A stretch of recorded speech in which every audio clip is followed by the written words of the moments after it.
So welcome to our last batch of lecture snippets for this semester. So what we'll be looking at today is Obama's recovery from the setbacks in the 2010 midterm elections. That'll be a first snippet, which begins with this chart of permutation of this we saw in the previous batch of material. So this is the percent job losses in World War II recessions. The financial crisis that Obama inherited is here in red. And the key thing to notice from this chart is just how incredibly long it took, basically around 60 years, for the job level to get back to to where it was just at the start of the recession. So while it's true that the economy is gaining jobs during Obama's first term, it's doing so very, very slowly. The unemployment rate remains relatively high, and a lot of these jobs aren't super jobs either. So it's not as if people are you have tons of money in their pockets. For a frightening chart in comparison, remember this is the chart of all of the post-World War II recessions, and you see that 2007 on recession looking terrible. This is that chart with the recent virus-related unemployment provided. So first of all, just a shockingly large drop, and one that in the next month is likely to increase even further. And secondly, the utter speed and rapidity of that drop. Even the 2007 to 2009 economic downturn, you could see here, the drop was at least a little more gradual. So there were some people, even when unemployment got very, very bad, there were some people who at least had been working for part of the time of the economic decline. Here we just have this massive amount of job losses in effect all at once. It's a reminder of how what we're going through now is unlike anything that we've seen in this course.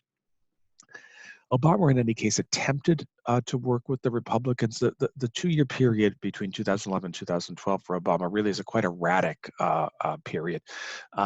He struggles to do so. The Speaker of the House is this man, John Boehner, Republican from Ohio, fairly conservative, fairly weak speaker. The core in his party was more conservative than he was, and very disinclined to cooperate. There's a government shutdown during the Obama years. As a result, Standard & Poor's reduces the U.S. credit rating. There is a sense that the U.S. government is less reliable because Obama and the House Republicans can't get along to agree on budget deals. And the United States has this weird law called the debt ceiling law, which says that the U.S. can only have a total debt of X dollars. It keeps increasing. And as a result, because the U.S. is constantly running a deficit, Congress has to bump up that debt ceiling from time to time. And during the 2011 debate over raising the debt ceiling, there were some House Republicans who suggested, well, why don't we just go bankrupt? And credit agencies don't like that kind of threat. But it reflects poorly on Obama because, of course, he's the president. So these are the downsides. The upside, this is the famous photograph of Obama and his national security team watching the raid on bin Laden's compound in Pakistan that leads to the killing of bin Laden. An extraordinary foreign policy accomplishment, and one where Obama had overruled the recommendations of several of his key advisors, including Vice President Biden, who cautioned against it. A reminder that in the end there is only one president, and if this had gone badly, Obama would have taken terrible blame for it. And then there was something of the mixed bag with regards to the Supreme Court hearing on legal challenges to Obamacare. During the oral argument, in the immediate aftermath, this is CNN legal analyst Jeffrey Tubin, there was a consensus that the court appeared likely to strike down the law. You can usually tell from oral arguments where the justices are leaning. There's subsequently been a couple of books on this using leaks from the Supreme Court, which are very, very rare, which indicate that, in fact, the original vote was 5-4 to strike the law down.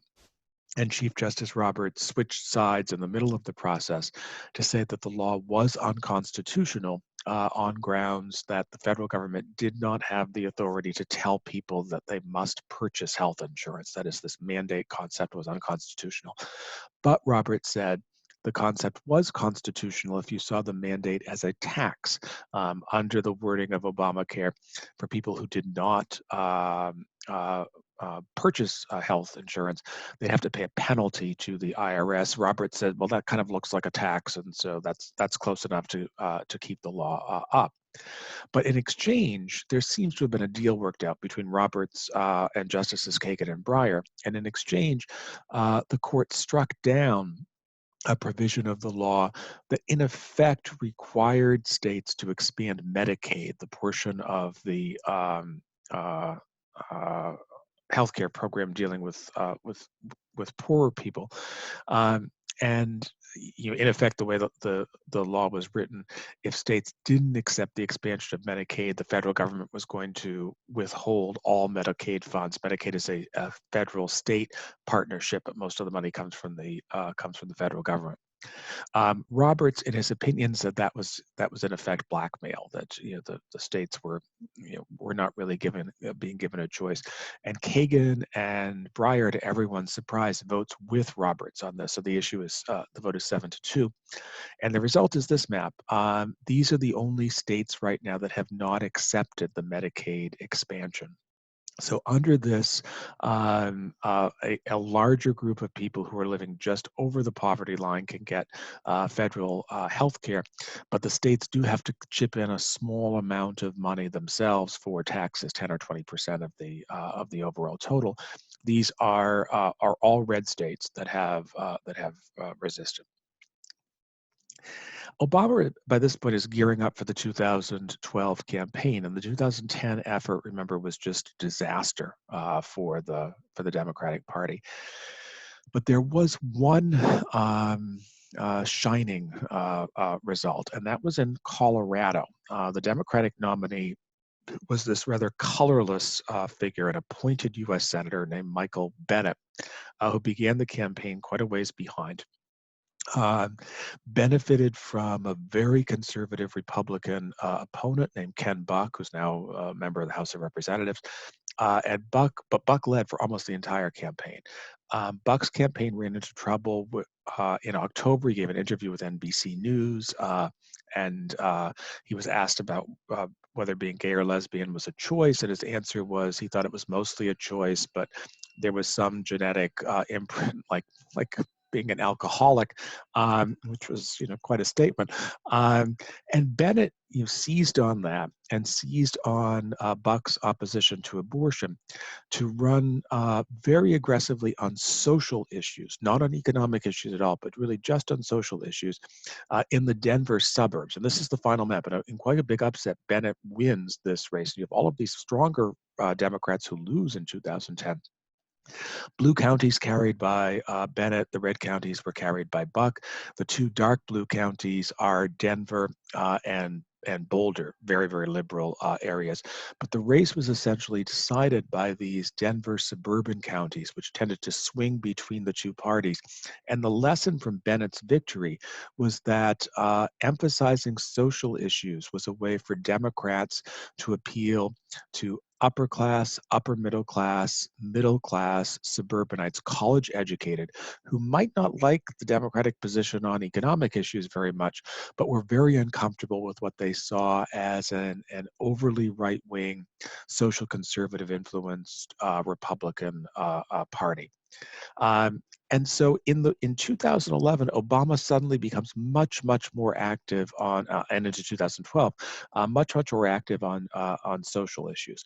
He declares his support for same-sex marriage. Obama seems to be the only prominent American politician that is a federal or former federal office holder to have previously supported same-sex marriage. He did when he was a state senator in the 1990s. then to have opposed same-sex marriage, he did throughout the 2000s, and then to have reversed himself again and decided that he supported same-sex marriage. The logical correlation here is that he supported same-sex marriage all along, but decided to change his public position for expediency. Here he does so again. The sense in particular is that his coming out in favor of same-sex marriage is going to help him with younger voters. And while it might have hurt another Democrat with African American voters, African Americans are the constituency within the party who tends to be the most opposed to gay rights. In Obama's case, he had such strong support from Black voters, it didn't matter. Obama announces the Dreamers program when it's clear that Congress isn't going to do anything on immigration reform. He does so via executive order. This is a big issue. It's currently before the Supreme Court, whether because Obama did it as an executive order, Trump has the authority to withdraw it as an executive order. But for Obama's purposes, he needed to have this done before the election because this was a big issue for understandable reasons with Hispanics. And then he announced quite suddenly that the Obamacare, as it was coming into existence, would consider birth control to be a mandatory coverage for insurance companies as preventive medicine, and that there would be no copayment, no payment at all for Americans, for females, when they wanted to get contraceptives. This was a big issue. It's not as if contraceptives are incredibly expensive, but it was a big symbolic issue to the feminist movement, to women's groups as a whole, and especially to younger female voters, college-age female voters. So what you see coming together here is Obama, as the 2012 campaign begins to gear up, emphasizing social issues as a way to expand his appeal to suburban, better educated voters. This winds up working, but it's going to come back to bite the Democrats in 2016. So that's about all we have for our first